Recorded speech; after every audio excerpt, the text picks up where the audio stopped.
Monsieur le Président, chers collègues, chers élèves, mesdames et messieurs, nous sommes tout particulièrement heureux, cher Luc Courcel, de vous recevoir ce soir au sein d'Arts et Métiers ParisTech. Heureux d'abord pour ce que vous représentez en tant que dirigeant d'Areva, comme symbole de l'industrie française et de sa compétitivité. J'aurai l'occasion d'y revenir.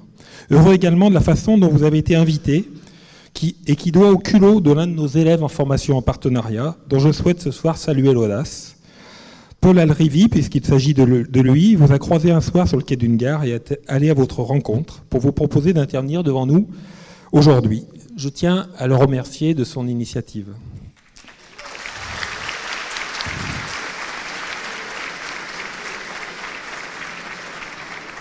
Vous permettrez donc, j'en suis sûr, Monsieur le Président, de faire une brève digression et de m'adresser ici à nos élèves ingénieurs.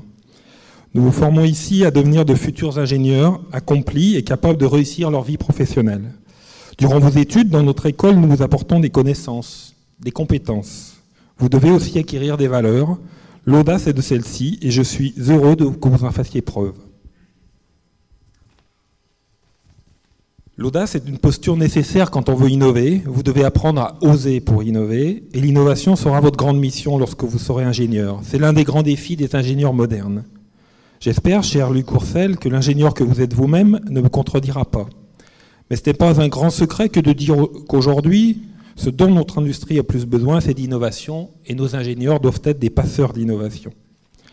Vous intervenez ce soir dans une école d'ingénieurs en pleine ébullition, qui réfléchit à son avenir et qui se positionne très clairement, sereinement, comme une école au service du rebond industriel, d'aucuns diraient du redressement productif français. Cela implique plusieurs choses, à commencer par assumer le rôle qui doit être le nôtre dans la refonte d'une filière technologique d'excellence en France.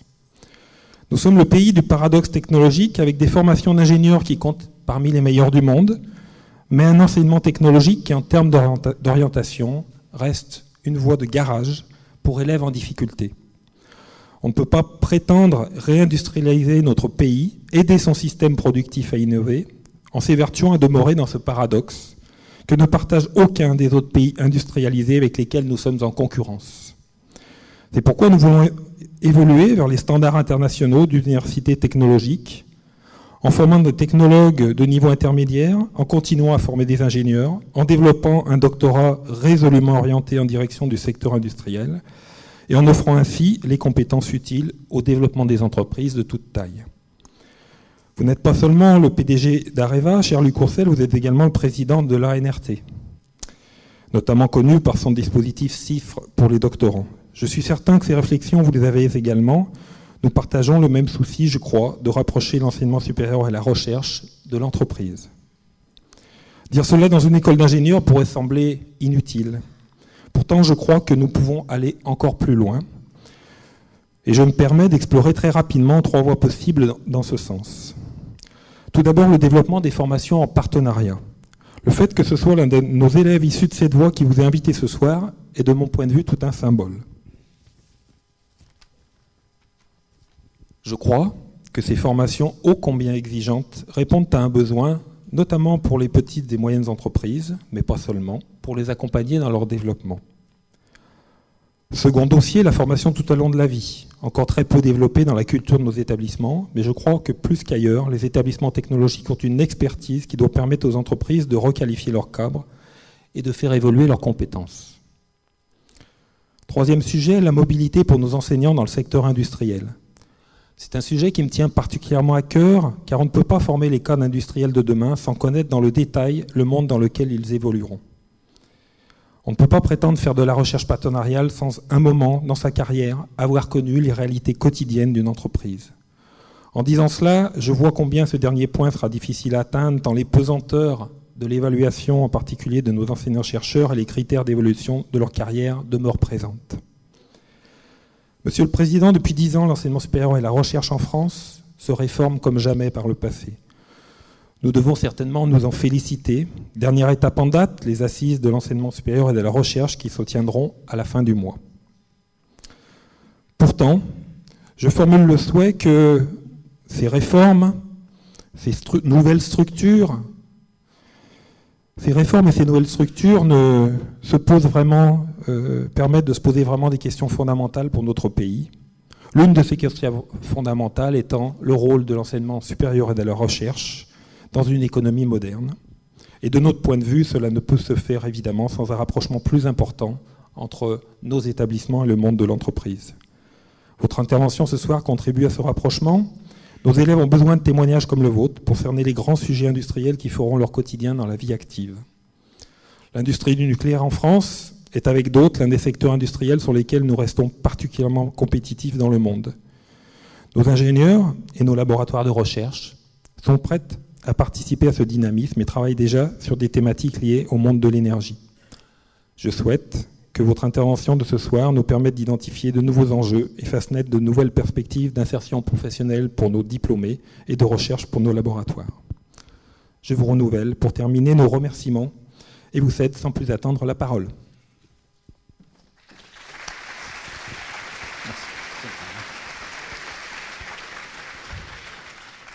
Effectivement, merci beaucoup pour cette invitation. Ça s'est passé exactement comme vous le décrivez. C'était en gare de Grenoble, un soir à 7h. Et moi, je trouve que cette démarche est très bonne. Je pense qu'en tant que futurs ingénieurs, vous aurez, je l'espère, à répondre à un certain nombre de questions qui vous seront posées. Et en complément du discours que vous avez prononcé, et je souscris 100% aux différents objectifs, moi, je voudrais aussi vous rajouter une mission. Je pense que la science, la technique, de façon générale, ont été ébranlés ces dernières décennies, ont perdu de leur crédibilité. Le progrès même scientifique, le progrès technique, n'est plus comme il a pu l'être quelques siècles auparavant, perçu comme quelque chose qui apporte toujours à la collectivité, mais parfois l'évolution technique et scientifique est vécue comme une menace. Donc je pense que votre responsabilité, notre responsabilité, c'est de montrer que par une maîtrise de tout ce que nous développons, les sciences, les techniques, des recherches, eh bien nous sommes capables d'apporter à ceux qui vivent avec nous, d'apporter à la communauté. C'est le seul complément que je sens nécessaire de rajouter par rapport à votre discours, en espérant que nous pourrons mettre en pratique un certain nombre des points que vous avez évoqués. Et allons-y. Très bien, merci. Bonsoir à toutes et à tous. Bonsoir Luc Orsel. Bonsoir. Nous sommes ensemble pour 1 heure environ. Et vous pourrez dans quelques minutes, à la fois les étudiants qui sont présents ici dans le centre de Paris, mais également tous les étudiants qui sont avec nous par visioconférence dans tous les autres centres et instituts des arts et métiers, poser vos questions. Vous pourrez tous poser vos questions à Luc Orsel. Pour cela, vous avez dû recevoir déjà quelques indications. Je vous les rappelle rapidement. Vous pouvez poser vos questions sur le web, sur le site votrequestion.com avec le mot-clé conf Areva. Par SMS au 31 035 conf Areva suivi de votre question. Et également par mail question@votrequestion.com sujet conf Areva. Et à chaque fois, s'il vous plaît, merci, je vous le rappellerai tout à l'heure, mais merci d'indiquer votre prénom et votre centre. Sachez aussi que sur le site, vous avez des sondages auxquels vous êtes invités à répondre et je pense que nous aurons l'occasion de les voir redéfiler au cours de cette conférence. Alors, Luc Orsel, pour démarrer un petit peu cet échange, le grand débat national sur la transition énergétique va commencer dans quelques jours. Il devait commencer demain et puis apparemment il a un petit retard au démarrage. Qu'est-ce qu'il faut attendre de ce type de grand débat? On a l'impression qu'on part dans une grande discussion. Est-ce qu'on peut attendre d'abord un résultat concret de cet échange? Et ensuite, quelle est votre position? Quel sera votre rôle dans ce débat? Alors ce débat, il est très important. Pourquoi? D'abord parce que l'énergie, c'est un sujet très important.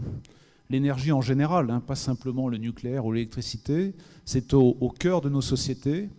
C'est essentiel vis-à-vis du pouvoir d'achat de tous nos concitoyens et c'est essentiel évidemment vis-à-vis de la compétitivité de nos industries.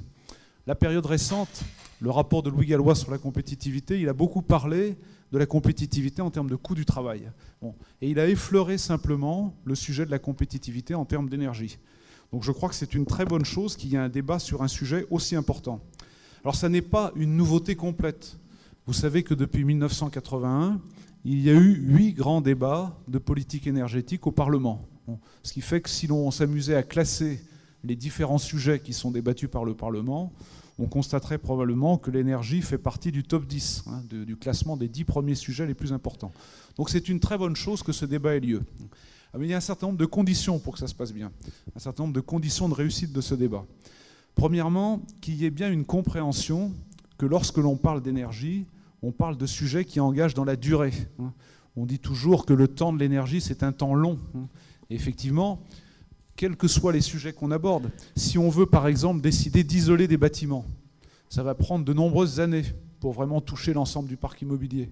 Si on parle de construire une centrale nucléaire, rajouter une centrale nucléaire aujourd'hui, c'est éventuellement prendre une décision maintenant pour avoir une centrale qui opère dans 10 ans. Les énergies renouvelables, de ce point de vue-là, n'échappent pas à cette durée. Donc il faut vraiment comprendre que dans ce débat, ce que nous faisons, ça n'est pas prendre une décision qui aura un impact sur le court terme. C'est une décision qui va engager les générations futures. Alors de ce point de vue-là, moi je suis très content d'une soirée comme celle-là, parce que quelque part, les choix qui vont être débattus engagent beaucoup plus tous les gens qui sont dans la salle que quelqu'un comme moi qui a 53 ans se rapproche peu à peu, si vous voulez, de la fin de son parcours. Donc cette perception que dans ce débat, nous engageons des choses dans la durée, ça c'est très important. Autre point aussi, qu'il soit bien compris que dans le domaine énergétique, il faut que les choses se fassent progressivement. Les stop and go, les à-coups, les décisions brutales, comme par exemple celles qui ont été prises en Allemagne, sont des décisions coûteuses pour les consommateurs, coûteuses pour l'industrie. Et puis enfin, je pense que dans un débat comme ça, il faut impérativement qu'il y ait le maximum d'éléments rationnels qui soient apportés, dire des choses simples sur des sujets compliqués. Et donc finalement faire comprendre à nos concitoyens que des bons choix de politique énergétique, ce sont des choix qui permettent d'aboutir à une énergie compétitive. Ce sont des choix aussi qui permettent d'aboutir à la création d'emplois. En Europe, en France en particulier, tous les grands choix de politique énergétique ont toujours eu une dimension industrielle. Et c'est comme ça que nous avons une industrie pétrolière forte. C'est comme ça que nous avons une industrie nucléaire forte. Il faut aussi, et moi je regrette en ce moment, mais il faut aussi que tous ces choix intègrent une dimension environnementale. En ce moment, avec la crise économique et financière, on parle un peu moins du réchauffement climatique. Mais il est impératif que dans une discussion qui va s'ouvrir, ces sujets-là qui engagent sur la durée soient présents. Donc vous voyez, moi j'attends beaucoup de ce débat parce qu'il n'y a pas de développement de nos industries sans une forte compréhension, sans une forte acceptation par l'opinion publique des enjeux pour lesquels nous travaillons et de la façon dont nous allons le faire. Alors justement, vous avez évoqué cette notion du long terme, en tout cas de raisonner à 10, 20, 30, 40 ans. Est-ce qu'on peut arriver aujourd'hui à dessiner le nucléaire, au moins, tout du moins en tout cas dans notre pays, en France? Aujourd'hui, je le rappelle, le nucléaire français, c'est 19 centrales, 58 réacteurs. On peut imaginer qu'avec l'émergence d'un certain nombre d'énergies, la part globale du nucléaire dans le mix énergétique serait plutôt appelée à diminuer. Alors, à quoi va ressembler justement à la fois le nucléaire et le paysage énergétique en 2030 ? Alors vous avez vu que le président de la République effectivement a donné un cadre général à ce débat avec un objectif de réduire progressivement la part du nucléaire de 75% dans la production d'électricité à 50% à l'horizon 2025. Alors premier commentaire d'abord, si ce débat se réduit simplement à un débat pour ou contre le nucléaire, je pense qu'il aura échoué. C'est un débat sur l'énergie en général. Il y a d'énormes sujets relatifs au transport, par exemple. Il faut que ce débat mette en évidence aussi tout le rôle que doivent jouer les économies d'énergie. Et puis, il faut effectivement que ce débat donne des indications sur les nouveaux équilibres à mettre en place entre les différentes formes de production d'électricité. Alors pour moi, nous allons voir, parce que 75% et 50%, oui, mais 50% de quoi ? Il faut d'abord, évidemment, faire des hypothèses sur l'évolution de la production et de la consommation d'électricité en France. Est-ce que la consommation d'électricité va rester stable ? Est-ce qu'elle va croître de 1 ou 2% par an ?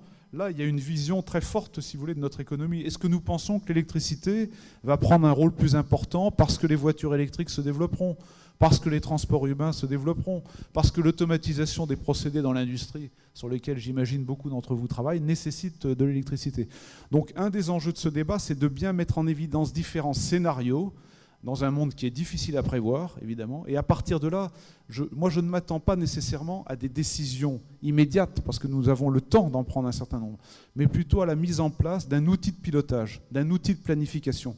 Si nous avons aujourd'hui ce parc nucléaire français qui est un tel atout, c'est parce qu'il y a eu à certains moments un système politique qui a eu une vision de très long terme, qui a pris des orientations après et puis qui a planifié progressivement l'ensemble de ses investissements. Donc je pense qu'un des résultats, ça sera à l'intérieur des orientations données par le président de la République, la mise en place d'une planification et puis peut-être, nous y reviendrons, le lancement particulier de nouvelles filières, des impulsions données à un certain nombre d'énergies qui peut-être n'ont pas bénéficié dans le passé de la place qu'elles attendaient. Très bien, alors essayons d'élargir un petit peu le périmètre dans le sens où c'est difficile aujourd'hui de ne raisonner qu'à l'échelle de la France, puisqu'évidemment on est dans une économie et dans une société qui est de plus en plus mondialisée, globalisée. Alors si on sort de l'Hexagone, on croit au départ bien connaître Areva, en disant Areva égale le nucléaire égale l'EPR, mais vous avez bien d'autres activités, enfin les métiers d'Areva sont bien plus divers que celui-là. Est-ce que vous pouvez justement nous faire un petit peu une cartographie de l'entreprise et du poids que représente chacune de ces activités? Bien sûr. Alors effectivement, et ça c'est l'effet médiatique, si vous voulez, un EPR, c'est un objet symbolique extrêmement fort, c'est un projet fantastique pour les hommes et les femmes qui y travaillent, et donc nos succès comme nos échecs, évidemment, attirent énormément l'attention. Mais ça n'est pas la réalité, profonde d'Areva. Areva, d'abord, c'est 80 à 85% du chiffre d'affaires qui est fait avec les centrales existantes, partout dans le monde. Nous travaillons avec 360 des 440 réacteurs nucléaires qui fonctionnent dans le monde. Ça, c'est une réalité. Areva, c'est 2 tiers d'emplois en France, 2 tiers du chiffre d'affaires à l'export. Alors, qu'est-ce que nous faisons sur ces centrales existantes? Eh bien, par exemple, après Fukushima, nous avons aidé, face à leurs autorités de sûreté, à refaire toutes les analyses de sûreté qui étaient nécessaires. Nous leur avons proposé un certain nombre d'équipements pour améliorer la sûreté des centrales. Aux États-Unis, par exemple, nous sommes en train de travailler avec les électriciens américains pour préparer leur nouvelle organisation en cas de crise. Bon, voilà une activité très concrète, si vous voulez, sur les centrales existantes. Et puis, nous développons des mines pour fournir l'uranium naturel. Nous investissons dans des nouvelles usines d'enrichissement ou de conversion en France ou ailleurs. Nous travaillons sur des nouvelles usines d'assemblage de combustible. Nous faisons des opérations de maintenance en France et ailleurs. Nous retraitons le combustible. Donc vous voyez des activités extrêmement variées qui vont à la fois être des activités d'ingénierie, des activités de service, des activités de gestion d'une usine chimique, de produits dans tous les sens. Alors c'est ça la réalité d'Areva, c'est une très très grande diversité. C'est ce que nous appelons, nous, dans notre jargon, le business model intégré, c'est-à-dire que si je suis un client électricien, je trouve auprès d'Areva tous les éléments qui me sont nécessaires pour réaliser une centrale nucléaire et pour l'opérer. Alors c'est un acquis de la stratégie de mon prédécesseur, Anne Lauvergeon. Ça nous différencie de beaucoup des concurrents et nous continuons dans cette voie-là. Aujourd'hui, la totalité de ce chiffre d'affaires, si vous voulez, ça représente à peu près 9 milliards d'euros. Et donc, on peut dire aujourd'hui qu'Areva est un interlocuteur, un acteur de toutes ces étapes, depuis l'amont, depuis l'exploitation jusqu'au retraitement, et qu'à chaque fois, vous avez dédié une business unit Absolument. à une de ces activités. Nous avons 4 grands business groups dans le domaine des renouvelables. La mine, l'amont pour préparer le combustible, les réacteurs et services pour construire les réacteurs et en assurer la maintenance, et puis ce que nous appelons l'aval, c'est-à-dire en fait tout le retraitement du combustible utilisé, l'organisation de la logistique de ces combustibles, avec bien entendu des activités très variées, mais des valeurs communes. Et il y a une valeur qui vraiment diffuse dans l'ensemble de ces activités, c'est la priorité absolue donnée à la sûreté. Bon, pour des raisons évidentes, lorsque nous parlons du nucléaire, il n'y a pas de développement du nucléaire sans une priorité donnée à la sûreté. Alors la sûreté, bien sûr, de nos propres installations, la sûreté des produits que nous vendons à nos clients, et puis la sûreté des opérations de nos clients. Donc nous souhaitons et nous sommes un des interlocuteurs privilégiés des opérateurs électriciens nucléaires pour toutes les questions relatives à leur sûreté. Et ça, je trouve que c'est quand même, si vous voulez, très exaltant, surtout après un accident dramatique comme celui de Fukushima. Alors cette description d'activité, elle nous amène tout droit à un thème qui va sûrement intéresser au premier plan l'auditoire que nous avons ce soir, les jeunes ingénieurs. Pour faire tout ça, il faut du monde, il faut des salariés, il faut des cadres, il faut des ingénieurs. Alors quelles sont les perspectives très concrètes en matière d'emploi que vous avez au sein de votre groupe pour des jeunes ingénieurs qui sont comme ceux que nous avons avec nous ce soir? Alors aujourd'hui, un groupe comme Areva, c'est 45 000 personnes, dont à peu près 30 000 en France. Mais aujourd'hui, nous avons beaucoup recruté ces dernières années pour préparer cette croissance parce que nous sommes convaincus que la croissance est là. Croissance de nos business sur les réacteurs existants et croissance de la capacité nucléaire mondiale installée. Nous pensons que la capacité mondiale nucléaire va croître de 2% par an jusqu'en 2030, ce qui fait que le nucléaire conservera approximativement sa place en pourcentage dans les mix énergétiques. Et pour ça, nous avons besoin de gens qui aiment la technique et les techniques. Alors j'ai bien aimé tout ce qui avait été dit, parce qu'il nous faut des ingénieurs, des techniciens, des ouvriers qui aiment ça, qui aiment toutes les disciplines sur lesquelles nous travaillons. Ça peut commencer par la géologie, la mécanique, l'automatisation, les systèmes de contrôle-commande, la mécanique des fluides, la neutronique, etc. Des domaines extrêmement variés. Des domaines extrêmement variés sur lesquels, bien sûr, on apprend à l'école, mais on apprend aussi dans l'entreprise. On apprend dans l'entreprise grâce à la formation, on apprend dans l'entreprise grâce à l'expérience des anciens, des vétérans, qui transmettent ce savoir-faire, et puis on apprend aussi grâce au parcours professionnel. Parce que nous avons de la place pour tous les types de parcours. Ceux qui veulent être experts et se spécialiser vraiment jusqu'à un niveau international, il y a de la place. Nous avons à peu près 1000 personnes qui sont recensées et traitées comme telles en tant qu'experts dans leur spécialité à l'intérieur d'Areva. Ceux qui veulent des parcours géographiquement variés, eh bien, ils peuvent travailler en France sur une usine, ils peuvent après nous rejoindre dans des équipes commerciales, ils peuvent partir sur une de nos opérations minières au Kazakhstan, au Niger, sur un des projets d'EPR, aujourd'hui en Chine, en Finlande, etc. Donc des grandes variétés géographiques. Et puis aussi, nous avons de la place pour ceux qui souhaitent avoir un parcours peut-être un peu plus sinueux et avoir des expériences variées. Moi, j'aime bien l'idée, par exemple, de recruter un jeune ingénieur qui va nous rejoindre dans des équipes d'ingénierie au démarrage pour travailler à la conception, par exemple, d'un réacteur ou à des projets de construction, et puis qui, au bout de quelques années, va aller voir comment ça se fabrique dans nos usines, et puis éventuellement, au bout de quelques années, va aller voir comment c'est utilisé chez le client, comment nous faisons la maintenance de tout ça lors des opérations de service. Ça, ce sont des parcours professionnels très enrichissants, très variés, qui permettent à l'intéressé d'avoir vraiment une vision complète de cette activité, et puis à nous de favoriser cet échange d'expériences entre générations, entre pays que nous souhaitons. Et puis nous avons une place particulière pour la diversité, puisque nous souhaitons absolument augmenter les taux de jeunes femmes qui rejoignent nos équipes. Donc aujourd'hui, 30% des ingénieurs que nous recrutons sont des ingénieurs femmes. Alors j'ai cru comprendre qu'aux arts et métiers, vous étiez à 12-15%, je crois, au total.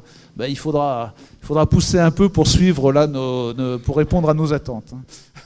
Alors est-ce que vous pouvez ce soir nous dire, en termes de nombre, oui, les perspectives d'emploi, combien vous comptez recruter dans l'année prochaine et dans les années à venir? Est-ce que ça se chiffre? Absolument. Alors nous avons, vous le savez, Areva a rencontré quelques difficultés financières. Donc nous avons un peu ralenti nos recrutements. Ça a été lié essentiellement à l'impact très fort que vous imaginez de Fukushima sur nos activités. Mais d'ores et déjà, la croissance est repartie. Le chiffre d'affaires cette année va croître de près de 10%. Pour une activité que certains présentent en déclin, c'est quand même pas mal. Donc nous recrutons à peu près 1000 personnes par an et nous allons remonter jusqu'à 1500, toutes spécialités confondues à tout niveau, d'ici l'année 2015 et 2016. Voilà. Autre caractéristique, nous maintenons un très gros effort dans le domaine de l'apprentissage. L'objectif que je donne à tous les responsables de sites, c'est d'avoir 5% d'apprentis, si vous voulez, sur les sites en France. Ce qui veut dire que nous avons aujourd'hui 1500 apprentis sur nos différents sites. Alors là aussi des apprentis à tout niveau pour toutes les activités. Un certain nombre d'entre eux rejoindront les équipes d'Areva, nous l'espérons bien. Et puis, si nous ne pouvons pas recruter tout le monde, je pense qu'avoir passé quelques années en alternance chez Areva, c'est une bonne image, c'est une bonne expérience pour aller dans d'autres entreprises.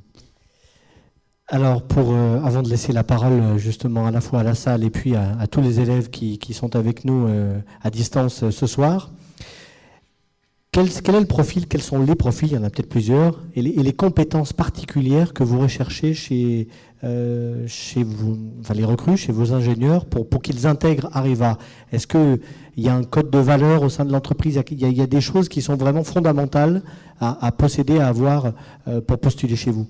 Moi, je crois que pour rentrer chez nous, il faut un bon niveau technique. Enfin, je fais l'hypothèse que les excellents enseignants que vous avez ici, plus le travail que vous faites, vous le donneront.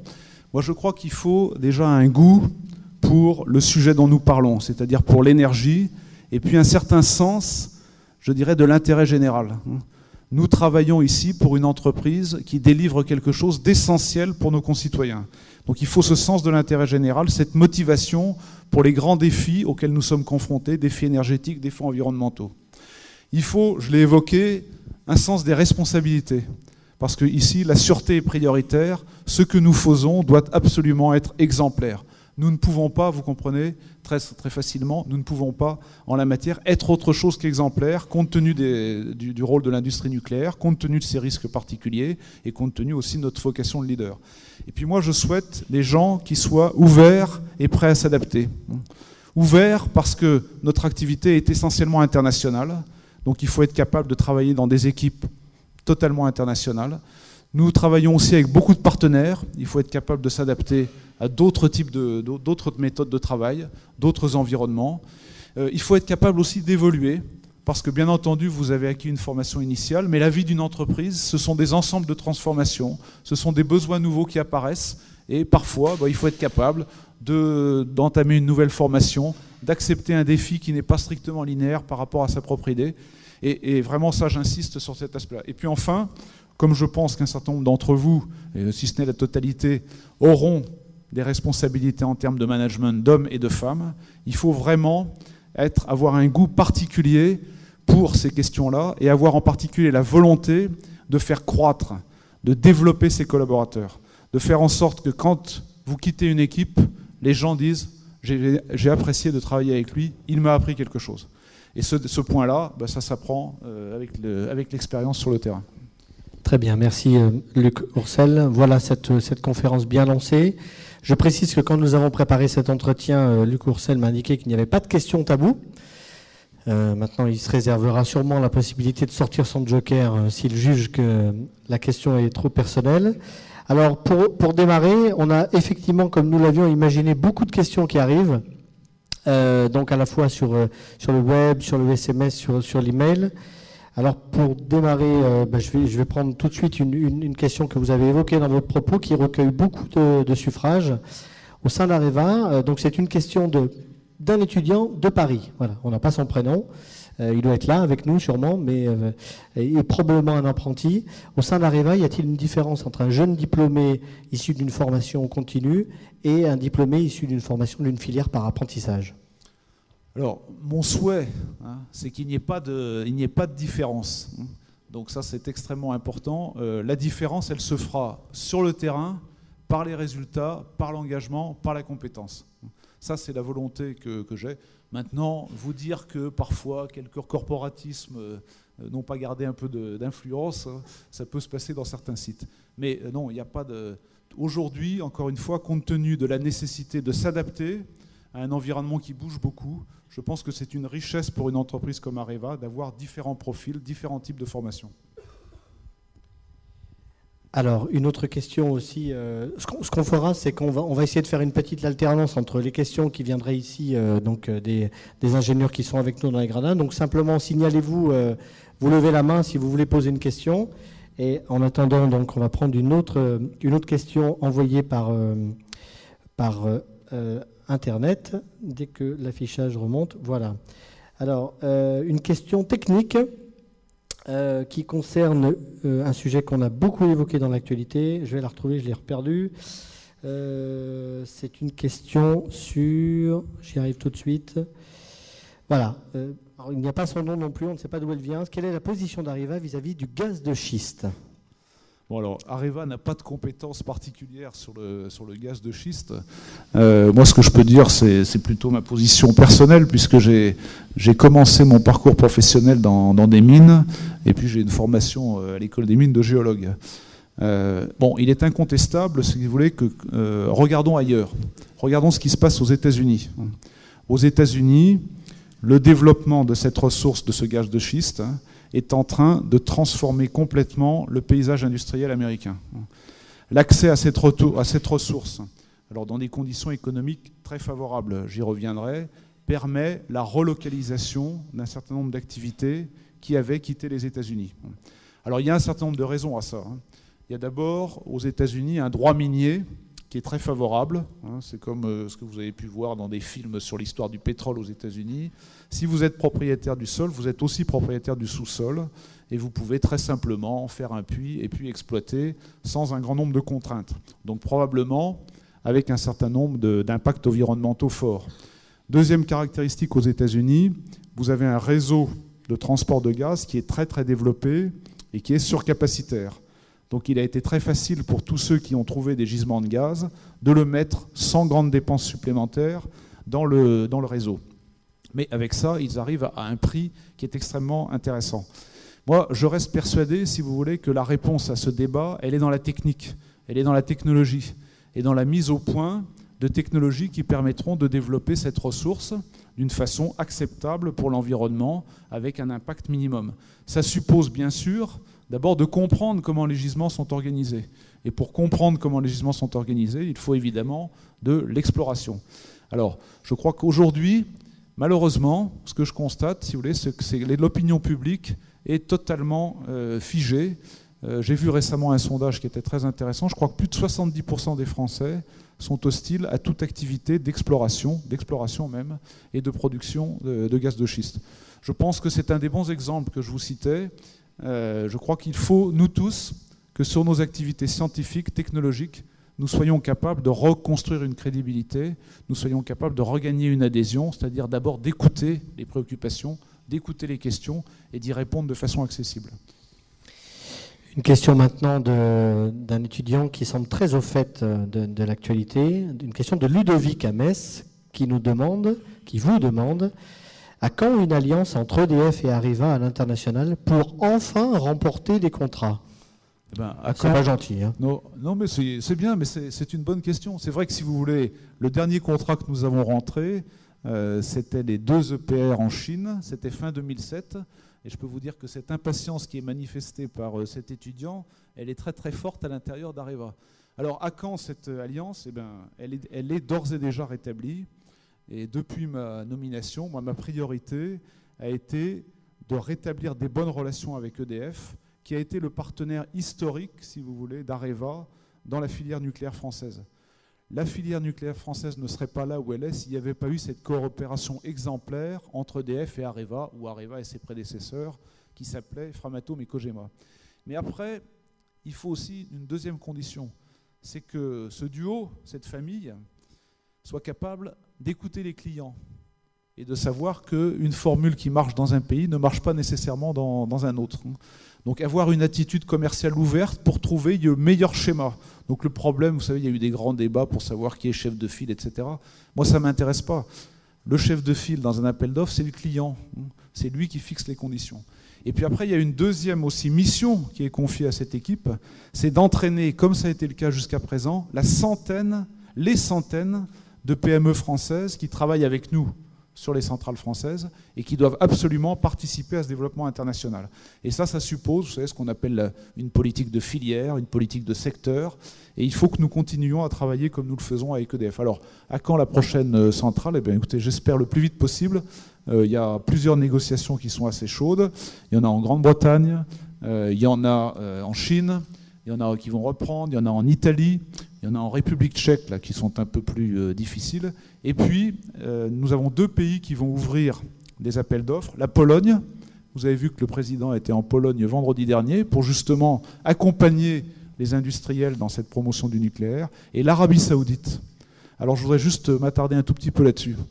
L'Arabie Saoudite, premier producteur d'hydrocarbures au monde, premier détenteur de réserves d'hydrocarbures au monde, lance un programme nucléaire pour assurer la couverture de ses besoins croissants et fortement croissants en électricité. Alors, je crois que c'est la meilleure réponse à tous ceux qui se posent des questions sur le rôle futur du nucléaire. Merci. Petite précision, dans les questions que vous nous posez par Internet, par SMS, et quel que soit le mode, merci de bien préciser votre prénom et le centre d'où vous venez. Alors à Paris, vous êtes un petit peu en observateur, on pourrait dire. Hein. Donc, je vous rappelle que vous aussi, il y a des micros qui peuvent circuler dans la salle, vous pouvez poser des questions. Une double question qui nous vient, c'est la même, elle nous vient à la fois de Chambéry, c'est Vincent qui vous la pose, et Amine de Châlons en Champagne. Est-ce que dans le débat sur la transition énergétique, la question d'ITER et de la fusion nucléaire sera étudiée, sera abordée, et quand est-ce qu'on peut imaginer que cette possibilité soit une réalité industrielle? Alors, je ne sais pas si elle sera abordée en tant que telle, mais sûrement dans ce débat, à cause des échelles de temps très, très longues, la nécessité de mener de façon continue des recherches sera sûrement évoquée. Aujourd'hui, si je construis un EPR aujourd'hui, en gros, il va falloir une petite dizaine d'années pour le construire, et il va fonctionner pendant 60 ans. Donc nous avons déjà une solution assurée pour les 70 prochaines années. Mais il faut commencer à réfléchir sur ce qui viendra après. Et c'est ça le rôle de ces très grands programmes de recherche qui peuvent parfois apparaître avec une très longue durée de vie, c'est d'explorer dès à présent toutes les pistes, certaines aboutiront, certaines n'aboutiront pas, pour justement préparer les systèmes d'énergie d'après-demain, pas de demain, d'après-demain. S'il n'y a pas ces activités de recherche, à très long terme, nous ne serons jamais prêts pour préparer les solutions du futur. Donc ITER, c'est dans ce cadre-là, et il est absolument impératif, à ce stade, de maintenir le plus de pistes ouvertes pour vraiment trouver la meilleure solution ou les meilleures solutions pour cette fourniture d'électricité et d'énergie demain ou après-demain. Un autre projet d'avenir aussi qui préoccupe nos étudiants, et en particulier Vincent à Metz, et il est bien placé puisque ça se passe tout près de chez lui, où on est le projet d'enfouissement des déchets à Bure. Alors là aussi, vous avez probablement vu que s'est réuni récemment une instance très importante qui s'appelle le Conseil de politique nucléaire, qui est un conseil qui est présidé par le président de la République, qui rassemble les différents ministres concernés et qui a indiqué un certain nombre de décisions.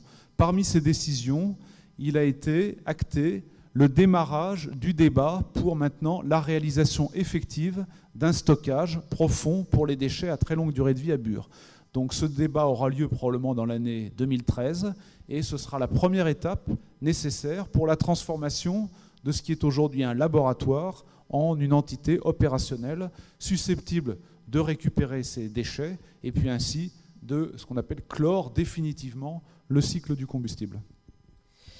Alors, vous savez que c'est l'ANDRA, c'est l'Agence nationale pour la gestion des déchets radioactifs qui est en charge de ce projet. EDF et Areva sont des clients de cette installation. Deux autres questions qui se rejoignent et que vous avez déjà évoquées dans votre petit exposé tout à l'heure. On ne sait pas d'où elles viennent, ces questions. Les énergies solaires et éoliennes ont-ils une chance de remplacer l'énergie nucléaire? Et question qui est proche de celle-là, est-ce que ces énergies donc renouvelables intermittentes sont compatibles avec le nucléaire? Alors, délibérément, je n'ai pas évoqué le sujet des renouvelables dans mon première introduction parce que j'avais vu la question apparaître et ça me paraît être une question absolument clé de ce débat. Il faut absolument sortir de cette opposition idéologique stérile entre nucléaire et renouvelable. Ces deux types d'énergie sont complémentaires et répondent chacune à leur façon aux défis énergétiques de demain. En particulier, produire de l'électricité avec le moins d'émissions de CO2 possible. Mais aujourd'hui, il y a un effort particulier à faire dans le domaine des renouvelables parce que c'est vrai que c'est une énergie qui a démarré il y a un peu moins longtemps. Alors c'est ce que nous voulons faire au niveau d'Areva, et vous savez qu'en plus de nos activités dans le nucléaire, nous avons lancé maintenant il y a 4-5 ans, en achetant un certain nombre de petites entreprises, nous avons lancé ces activités renouvelables. Cette année, nous ferons près de 600 millions d'euros de chiffre d'affaires. Vous voyez, en 4 ans, de 0 à 600 millions d'euros de chiffre d'affaires. Très belle croissance sur l'ensemble des pays. Et c'est notre façon à nous de montrer que le nucléaire ne tue pas le développement des renouvelables. Aujourd'hui, le principal, il y a plusieurs défis pour les renouvelables. Un, la compétitivité. Ces énergies renouvelables sont en général aujourd'hui plus chères, si vous voulez, que ce que le marché accepte. Si vous regardez par exemple en Allemagne, et aussi en France, il faut une subvention pour permettre le développement de l'énergie photovoltaïque, le développement de l'énergie éolienne. Nous parlons de montants considérables. En Allemagne, le montant des subventions versées aux énergies renouvelables, c'est 20 milliards d'euros par an. Et ça continue à croître. Donc vous voyez bien que pour une industrielle comme nous, il est absolument impératif de travailler pour faire baisser les coûts de production de ces énergies pour les rendre compatibles. Aucune opinion publique n'acceptera de payer très durablement des subventions aussi importantes. Donc il y a un premier coup. Le deuxième challenge de ces énergies, c'est l'intermittence, hein, c'est-à-dire le fait que ces énergies produisent de l'électricité quand il y a du soleil ou du vent. Donc il faut trouver là, d'abord, une façon de les gérer dans les réseaux, une façon de les rendre compatibles avec le nucléaire. D'ores et déjà, nous avons, doté les centrales nucléaires de systèmes qui permettent de faire varier la puissance et de donner ainsi une certaine flexibilité pour permettre à ces énergies renouvelables de trouver leur place dans les réseaux. Et puis enfin, il y a toute la thématique du stockage d'énergie sur laquelle nous avons commencé aussi à travailler.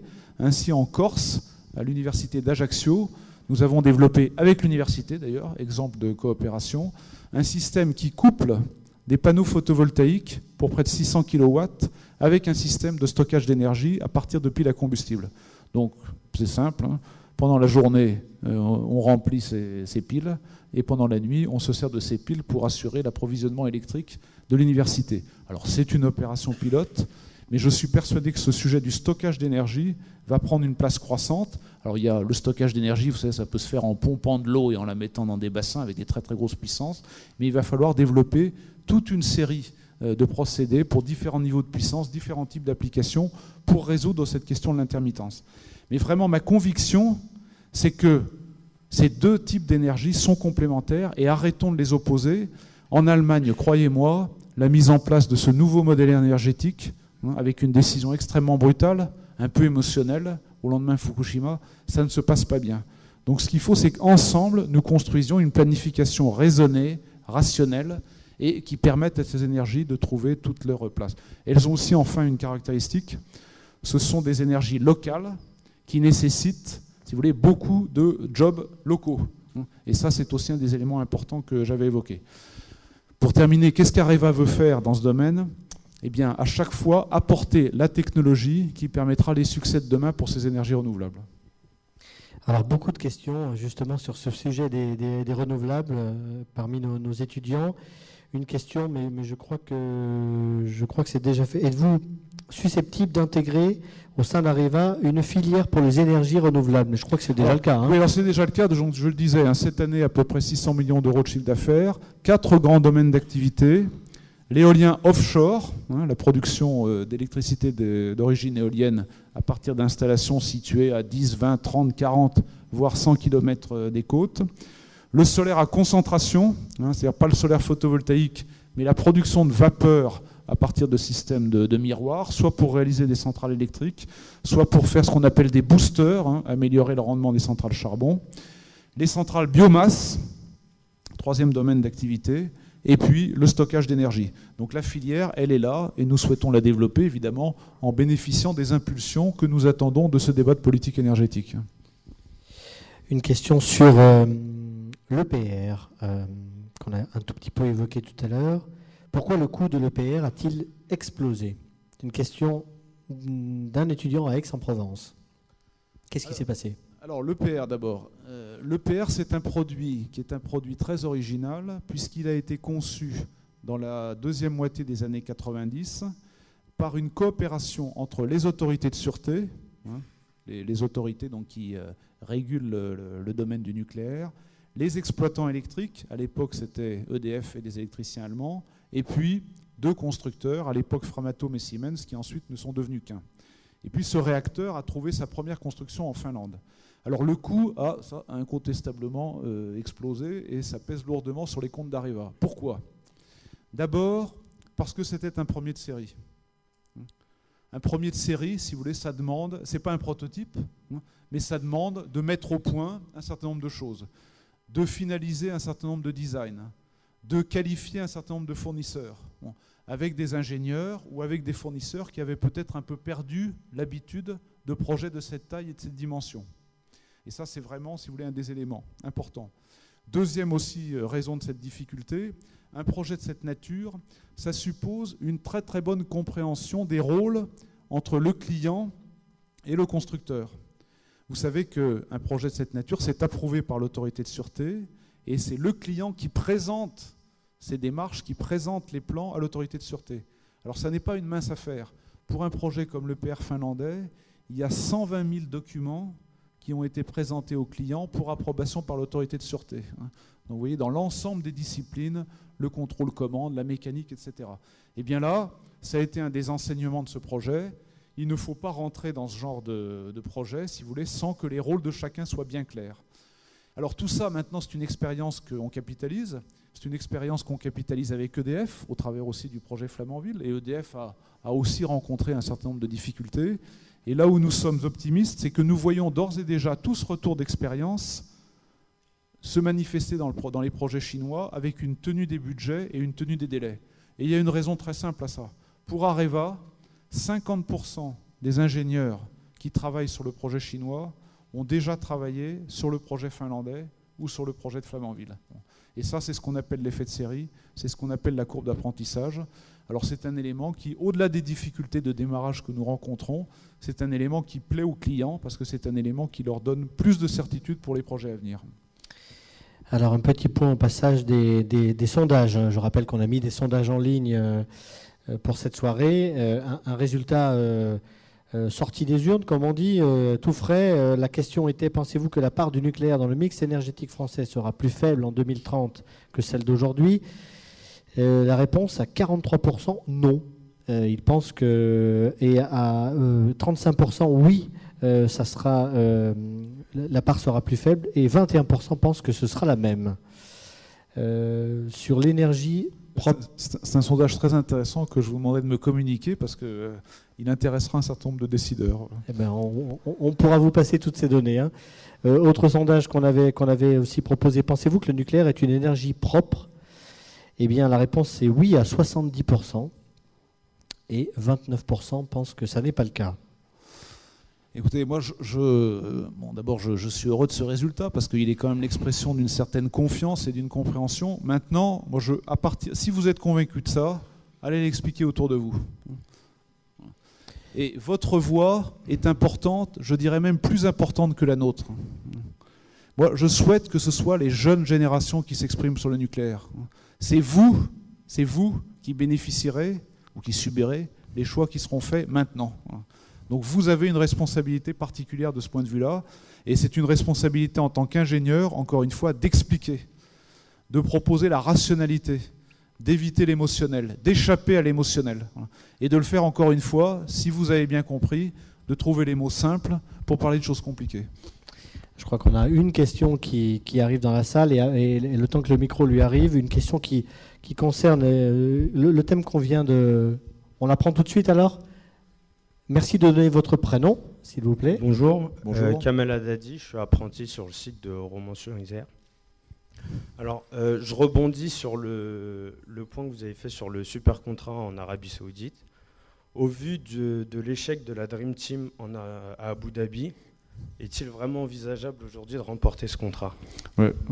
Alors écoutez, vous savez, dans la vie des affaires, il faut être optimiste et battant. Parce que si je commence ce futur appel d'offres avec cet état d'esprit, ça ne va pas être terrible. Voilà. Bon. Non, mais je crois qu'effectivement, nous avons perdu. Hein. Alors, ce n'était pas la Dream Team, parce que la Dream Team, elle gagne. Hein. Nous avons perdu, et donc nous en avons tiré un certain nombre d'enseignements. Un des enseignements, c'est la question qu'a posée un de vos collègues. C'est effectivement, je pense que nous n'avons pas su montrer aux Émiratis une équipe de France unie. Alors, à titre, ça se passe par des tas de choses. Ça se passe aussi par des mesures symboliques. Pour l'Arabie Saoudite, par exemple, nous avons ouvert des bureaux communs en Arabie Saoudite. Voilà une expression. Alors, c'est un détail, mais ça compte. Lorsque nous rencontrons les collègues saoudiens, nous leur montrons aussi une vision commune du réacteur. Nous leur montrons aussi une organisation commune. Alors, pour autant, la bataille sera longue. Autre élément aussi important par rapport à l'expérience des Émiratis. Aux Émiratis, nous n'avons pas su faire comprendre aux Émiratis qu'il fallait absolument que la sûreté fasse partie des spécifications de l'appel d'offres et ne soit pas un élément de la compétition. Je m'explique. Nous avons perdu contre une technologie de la génération précédente. Donc une technologie qui n'avait pas le même niveau de sûreté. Je pense que depuis Fukushima, si vous voulez, cette question a évolué. Mais il est absolument essentiel qu'en amont des appels d'offres auxquels nous participons, il y ait un travail d'harmonisation par les autorités de sûreté des exigences pour les réacteurs. Alors c'est peut-être surprenant, mais ça n'a pas été le cas jusqu'à aujourd'hui. Chaque système nucléaire s'est construit de façon très nationale, avec son propre régulateur, son électricien, son constructeur, au moins dans les grands pays. Et puis, c'est incompréhensible pour l'opinion publique. Comment voulez-vous que l'opinion publique accepte l'idée qu'un réacteur soit contrôlé d'une façon d'un côté de la frontière et soit contrôlé différemment de l'autre côté? C'est inimaginable. Heureusement, beaucoup de travail a été fait. Et à titre d'exemple, après Fukushima, en un temps record, les autorités de sûreté européennes se sont mis d'accord pour un cahier des charges unique pour contrôler les centrales existantes. Alors, il y a encore du travail à faire, mais il est absolument impératif qu'on arrive peu à peu à une harmonisation des normes de sûreté pour ces projets. Et le choix français, le choix d'Areva, ça a toujours été de se positionner au plus haut des niveaux de sûreté, le haut de gamme. Vous avez peut-être entendu parler de débats sur le nucléaire low cost ou des choses comme ça. Ce n'est pas pour nous. Le choix de la France, ce n'est pas simplement un choix d'EDF et un choix d'Areva, c'est le positionnement sur les niveaux de sûreté les plus hauts. On a une autre question, je crois, dans la salle. Dans l'amphi. Bonsoir monsieur, Pierre Armand Bonsoir. de 16. Je suis en double diplôme à l'INSTN avec certains de mes camarades ici en génie atomique. Donc vous vous en doutez, Areva fait partie de nos cibles privilégiées. Je vais rebondir en fait sur un sujet que vous avez abordé vous-même il y a quelques temps. En fait, c'est sur les SMR. Donc pour ceux ici qui ignorent ce que c'est, ce sont les Small and Modular Reactors. C'est en fait les réacteurs de petite puissance qui sont en fait construits de petite taille et qui peuvent être modulables. Pourquoi avoir en fait enterré ce choix de stratégie par le passé alors que c'est recommandé par l'AIEA et notamment en cours de fort développement, surtout aux États-Unis? Alors, nous n'avons pas enterré, en tout cas je peux vous dire qu'il y a des travaux actifs, mais j'y reviendrai. Alors peut-être d'abord un petit mot sur l'histoire du nucléaire. L'histoire du nucléaire, quand nous regardons l'ensemble des constructeurs, et pas simplement Areva, c'est de constater que la taille moyenne des réacteurs est allée en croissant, pour plusieurs raisons. Première raison, les économies d'échelle. Et les économies d'échelle liées au fait que la sûreté coûtant de plus en plus cher, il fallait compenser ça par une production de plus en plus importante. Deuxième raison de cette taille élevée, c'est l'hypothèse, le sentiment que les sites seraient difficiles à trouver. Et que donc si un site est disponible, à ce moment-là, autant mettre, si les réseaux le permettent, si évidemment les autorisations le permettent, autant mettre la puissance maximale. Donc c'est ça qui a fait que jusqu'à présent, dans l'histoire du nucléaire, eh bien la taille moyenne des réacteurs est allée en grandissant. Elle est allée en grandissant aussi au fur et à mesure des capacités techniques que nous avions de faire toujours un peu plus gros. Bon. Alors, c'était au moment de la renaissance du nucléaire, cette idée de petits réacteurs est apparue. Alors d'abord, il y a toujours un peu l'idée, en particulier aux États-Unis, small is beautiful. Bon, voilà, donc si on fait petit, c'est mieux. Il y avait aussi aux États-Unis le sentiment que l'industrie américaine était en train d'être marginalisée dans le domaine du nucléaire. Vous savez que Westinghouse est devenue une entreprise japonaise. Vous savez que General Electric investit peu dans le domaine du nucléaire. Et donc la volonté du gouvernement américain de trouver un breakthrough, de trouver une nouvelle voie de revenir sur ce marché. Et le domaine des petits réacteurs est apparu comme cette opportunité. Avec deux approches totalement différentes. Une première approche qui est de dire, mettons des petits réacteurs nucléaires au plus près des centres de consommation.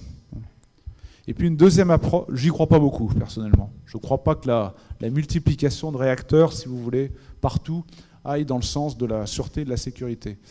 Et puis une deuxième approche qui était la modularité. Aujourd'hui, le nucléaire, c'est un handicap en termes financiers, c'est que vous commencez à dépenser de l'argent, et puis pendant 5, 6, 7 ans, vous ne voyez pas de retour. Si on pouvait construire rapidement un premier morceau de 200 MW, le mettre en production, se servir des revenus pour financer le deuxième, etc., on aurait une modularité des investissements, une progressivité qui rendrait peut-être ces projets plus faciles à financer. C'est cette idée qui aujourd'hui rencontre le plus d'intérêt. Alors l'idée n'est pas du tout enterrée. Nous travaillons, nous Areva, avec un certain nombre d'acteurs américains qui sont intéressés. Vous savez qu'Areva aux États-Unis, c'est cette année près de 3 milliards de dollars de prise de commande et 6 000 personnes. Voilà. Donc c'est quand même une présence assez forte là-bas. Nous sommes une entreprise française, mais fortement présente aux États-Unis. Et puis, nous travaillons aussi en France sur ce projet qui est coordonné par le Commissariat à l'énergie atomique.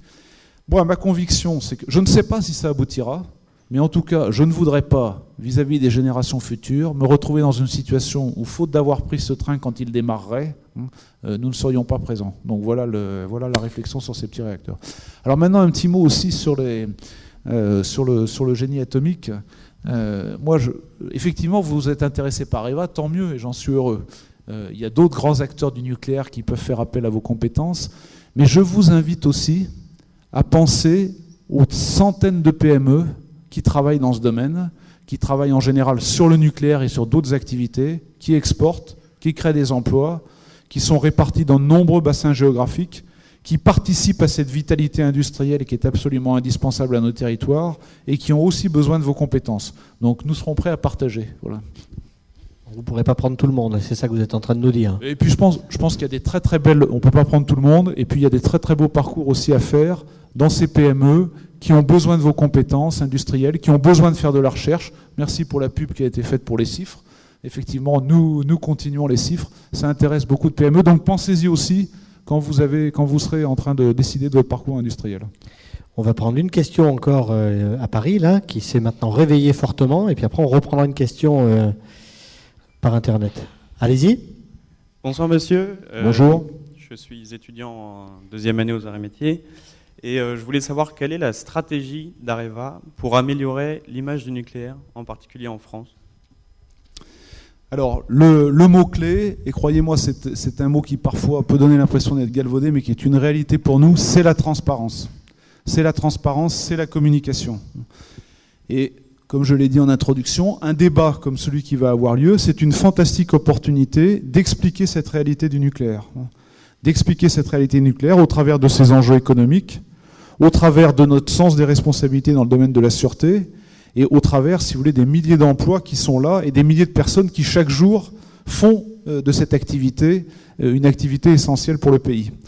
Alors c'est aussi par une très très active politique de communication sur l'ensemble des sujets. Ce qui va bien et ce qui ne va pas bien.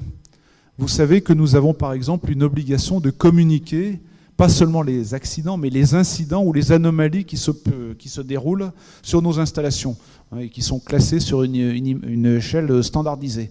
Et puis, c'est une contribution très active à une originalité française, qui sont les commissions locales d'information, qui sont des commissions qui sont établies sur chaque site nucléaire et qui associent évidemment les exploitants, mais les élus locaux et toutes les associations ONG qui souhaitent participer à ces activités. Et donc nous allons vers le débat. Nous voulons ces débats, nous voulons ces questions et nous y répondrons. Et puis une partie aussi de ce travail sur l'image du nucléaire, c'est par exemple aller à la rencontre, encore une fois, des plus jeunes générations, pour qui c'est un élément important.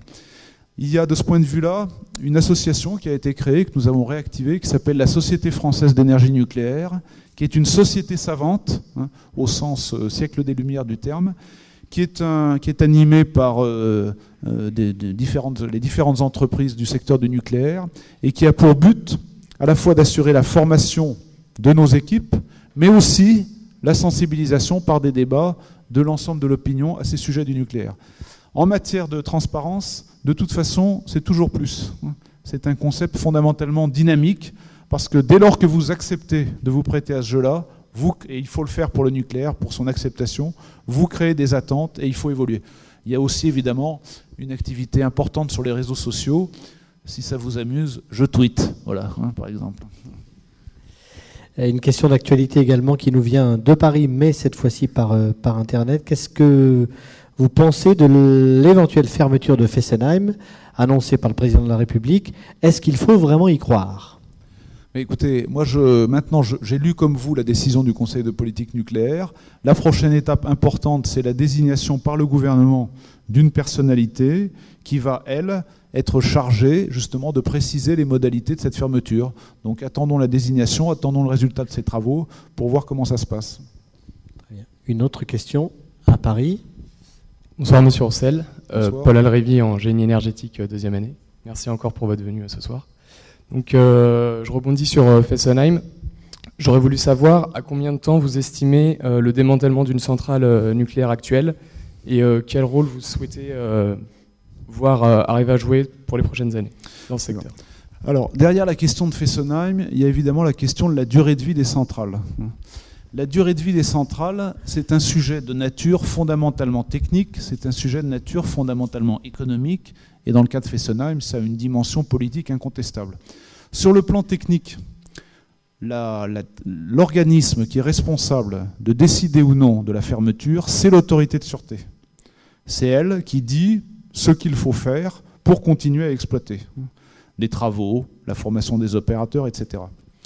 Alors, il est en train de se répandre l'idée qu'une centrale s'arrêterait à 40 ans. Moi, je souhaite aller aux États-Unis, qui est le pays qui a commencé le plus tôt le programme nucléaire. Donc vous avez une centaine de réacteurs aux États-Unis. 75% d'entre eux ont d'ores et déjà été autorisés pour fonctionner jusqu'à 60 ans. Bien entendu, moyennant un certain nombre de travaux qui vont être faits. Et 15% d'entre eux fonctionnent déjà au-delà de 40 ans. Et les électriciens américains se posent la question d'aller de 60 à 80. Ce qui est intéressant aux États-Unis, c'est qu'il y a plusieurs technologies, dont la technologie qui a inspiré la technologie française. Donc il y a là pour nous, le fait de travailler là-bas avec les électriciens, il y a là un fantastique retour d'expérience pour regarder sur le plan technique ce qui doit être fait pour continuer à exploiter les centrales en toute sûreté. Alors, je n'ai absolument pas l'idée de dire à un certain moment, troquons un peu plus de durée de vie contre un peu moins de sûreté. Il n'y a jamais d'arbitrage de cette nature qui est fait. Après, il y a une décision de nature économique. Il ne faut pas se cacher que pour allonger la durée de vie, il y a des travaux à faire, il y a des composants à changer, des systèmes à moderniser. Et à un moment, un exploitant peut très bien décider que dans le contexte économique qui est le sien, avec les hypothèses qu'il fait sur la vente du kilowattheure dans les prochaines années, il n'est pas intéressant pour lui, si vous voulez, de réaliser ces travaux d'extension de durée de vie. Alors maintenant, venons-en au démantèlement. Le démantèlement, ça n'est pas une activité nouvelle pour nous.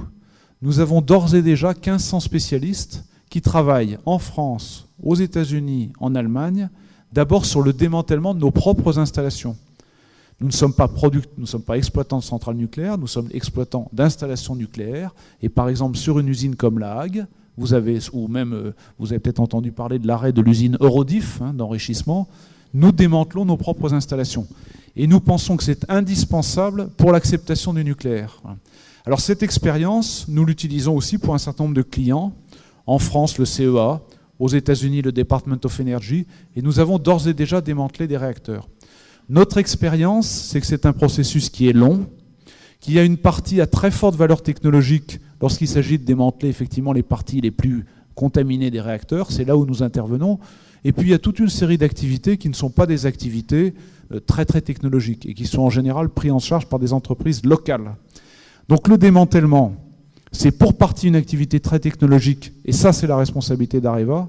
C'est pour beaucoup le rôle d'entreprise locale lorsqu'il s'agit de démonter des vannes, des murs, etc., qui n'ont pas de dimension nucléaire particulière. Et en tout état de cause, notre estimation, c'est que ça représente à peu près 10% des emplois, si vous voulez, correspondant à l'exploitation d'une centrale. Alors ce dernier commentaire étant pour répondre à ceux qui pensent que le démantèlement des centrales remplacerait complètement les effectifs, si vous voulez, qui exploitent les centrales. Est-ce qu'on peut vous garder encore avec nous quelques minutes ou... Bien sûr. Oui.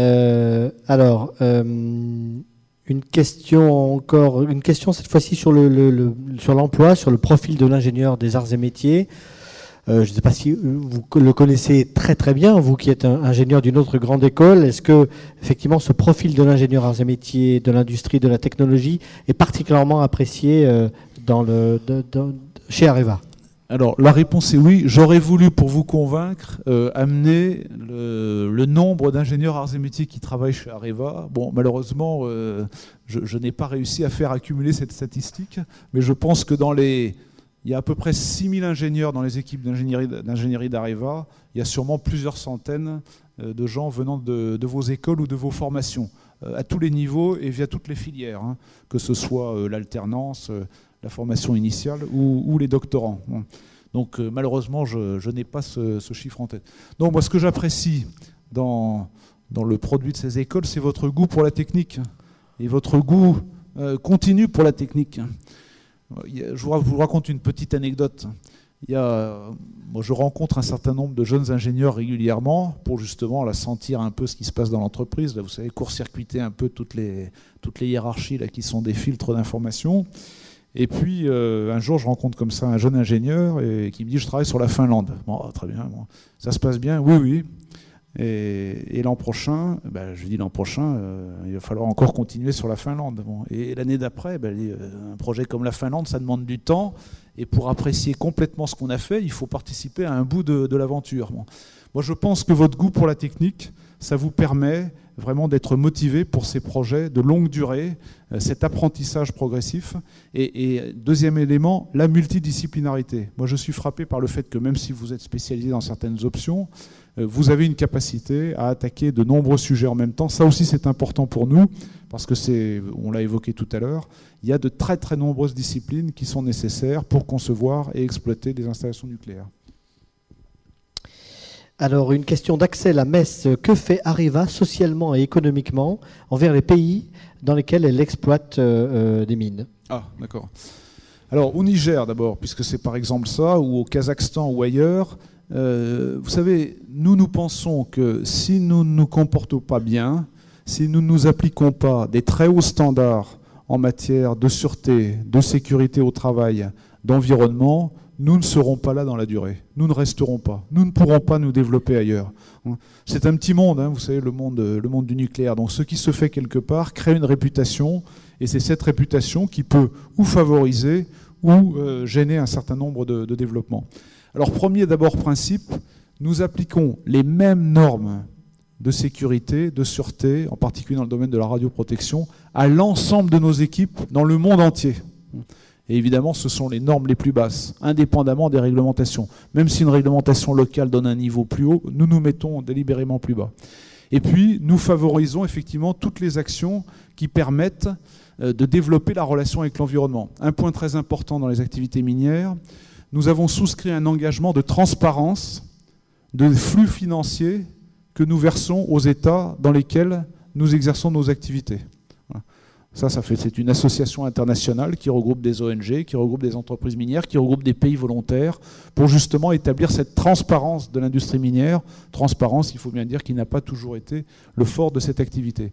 Et puis lorsque nous sommes quelque part, nous développons aussi toute une série d'actions, soit directement avec nos entités, soit au travers d'une fondation. Alors ça peut aller d'actions très proches de nos activités. Par exemple, au Niger, nous avons assuré la construction d'un hôpital, nous avons assuré la construction d'écoles pour favoriser, si vous voulez, l'implantation de nos équipes.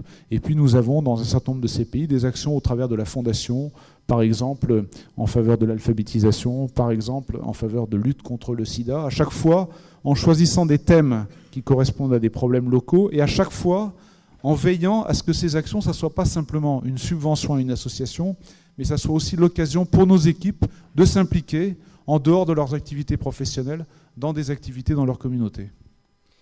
Une question sur la politique générale de l'établissement qui est liée à la politique tout court, sachant qu'Areva appartient en grande partie à l'État français. Le résultat de l'élection présidentielle a-t-elle ou va-t-elle modifier la politique de l'établissement ? Écoutez, non, je pense que vous avez probablement vu aussi que le président Hollande a rappelé toute la confiance qu'il avait dans l'industrie nucléaire. Il a rappelé aussi, il a confirmé la stratégie que nous avions dans le domaine de la sûreté, et puis il nous a donné aussi une responsabilité particulière de nous développer à l'export pour créer des emplois, pour aussi améliorer la balance commerciale. Donc je ne vois pas de changement aujourd'hui dans la stratégie du groupe. Je dirais même que le choix que nous avions fait dans le domaine des renouvelables est très largement conforté par les options du nouveau gouvernement. Alors on arrive pratiquement au terme. Il y a tellement de questions encore, Monsieur Le Courcel, mais je crois qu'on a la possibilité éventuellement de vous les faire passer par mail et que vous y répondrez avec gentillesse en fonction effectivement du temps qui est le vôtre dans les jours à venir. Alors avant cela, quand même, une question très directe par des ingénieurs et métiers, ceux qui organisent le grand gala, je ne sais pas si vous le savez, mais le grand gala qui aura lieu au mois de mai, le 25 mai prochain. Question très simple, est-ce que vous accepteriez d'être le parrain de ce grand gala annuel ? C'est très habilement posé. Et devant autant de spectateurs, il me sera difficile de dire non. Là, voilà. Donc je dis oui, bien volontiers. Là.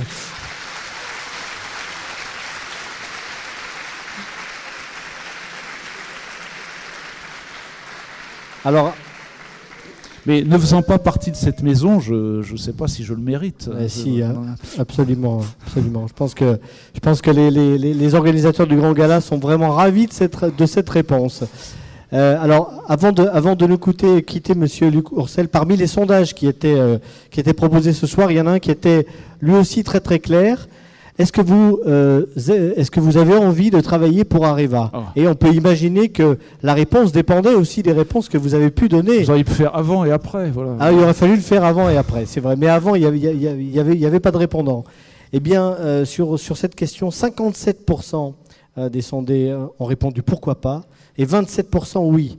Ce qui nous donne quand même un taux limite stalinien de 84% des élèves qui étaient avec nous ce soir qui auraient envie de travailler pour vous. Je pense qu'on peut dire que vous avez réussi votre examen de passage. Mais moi, je le lis un peu dans l'autre sens, parce que 57% de pourquoi pas, il faut que ça soit j'ai vraiment envie, quoi. Voilà, hein. Exactement.